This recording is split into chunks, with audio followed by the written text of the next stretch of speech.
Hello అండి. ఈరోజు మా వారు కేఎఫ్సీ నుంచి ఆర్డర్ అయితే పెట్టారండి. కేఎఫ్సీలో చాలా వరకు మనకి ఆఫర్స్ అయితే నడుస్తున్నాయి కదా ప్రజెంటు. సో మేమైతే 15 పీసెస్ అయితే ఆర్డర్ పెట్టాము. యాక్చువల్గా ఇంట్లోనే బిర్యానీ చేసుకోవాలని ఫిక్స్ అయ్యాము.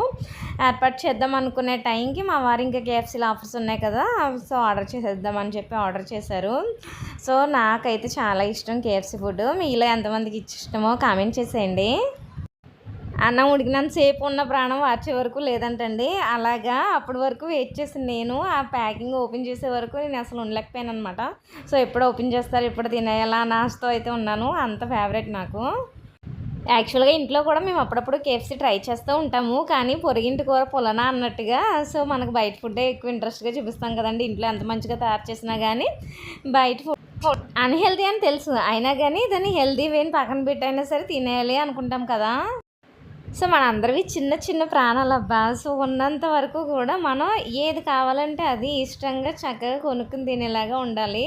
సో మనం రేపు తిందాం, ఎల్లుండి తిందాం, తర్వాత అని ప్రతి దానికి అడ్జస్ట్ అవుతూ ఉన్నాం అనుకోండి, మనం ఏది కూడా ఆస్వాదించలేము మన లైఫ్ని. సో అన్నీ అడ్జస్ట్మెంట్లే ఉంటాయి.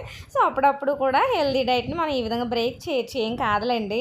సో ఫైనల్గా మా హస్బెండ్ అయితే ఓపెన్ చేశారనమాట. ఫస్ట్ సాసెస్ అన్నీ తీసేశారు. సో దీంట్లో తందూరి సాసెస్ అయితే చాలా బాగున్నది, నాకు బాగా నచ్చింది అనమాట. సో మొత్తం ఇవి 15 పీసెస్ అండి. నాకైతే 15 పీసెస్ ఒక్కదాన్నే తినమన్నా తినేస్తాను అనమాట, అంత ఇష్టంగా తింటాను నేను ఇవి. సో ఆస్తి పంపకాల కార్యక్రమం అయితే జరుగుతుందనమాట ఇప్పుడు. సో హాఫ్ పీసుల కింద చూసారా ఎంత పెద్ద పీస్ వచ్చిందో, చాలా ఎమ్మీగా అనిపిస్తుంది నాకైతే. మరి మీరు కూడా కేఎఫ్సీలో ఆర్డర్స్ పెట్టేశారా? కామెంట్ చేసేయండి. అలాగే నా వీడియో కనుక మీకు నచ్చినట్లయితే లైక్ చేయండి, షేర్ చేయండి.